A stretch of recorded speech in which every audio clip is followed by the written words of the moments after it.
Bruce, we're here today talking about employee benefit plans and what might be important to clients and potential clients and how they administer their plans. You know, many times our role, of course, is to audit the plan, but I think that what is difficult sometimes, especially for certain employers or plan sponsors, is really trying to decide even when they even need to have an audit. Right. Those rules, they're guidelines, and it's like a sliding scale to keep people from having them one year and not having one another year. So you want to go further into that? Not necessarily. It's just important to know the number of participants, because that's what all this is based on.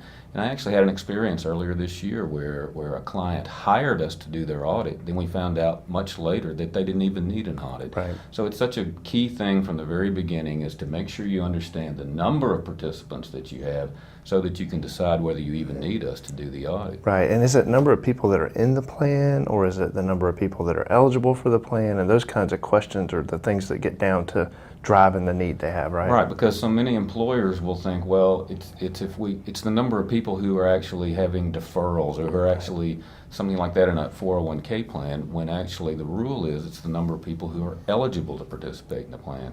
So the count is always not clear, and you have to be careful.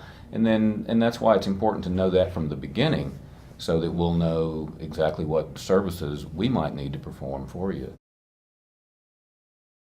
The auditing of the numbers and the financial statements is in many ways not the most important part. Right. There's all these other compliance issues, because it's a regulated industry. It's like a bank. It's like it's like healthcare. It's a regulated industry.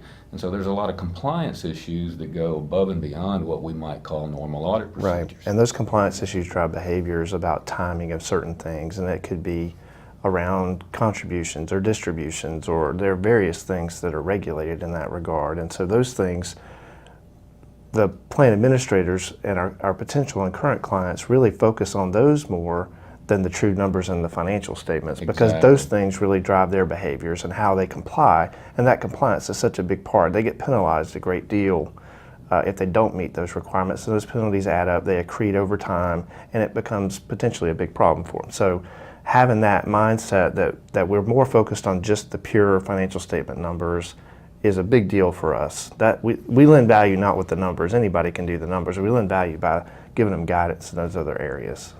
And I think what we've learned with 200 plus employee benefit plan clients is that these compliance issues are things that often get looked over. And so does that plan have a proper fidelity bond? That's one of the requirements of many plans.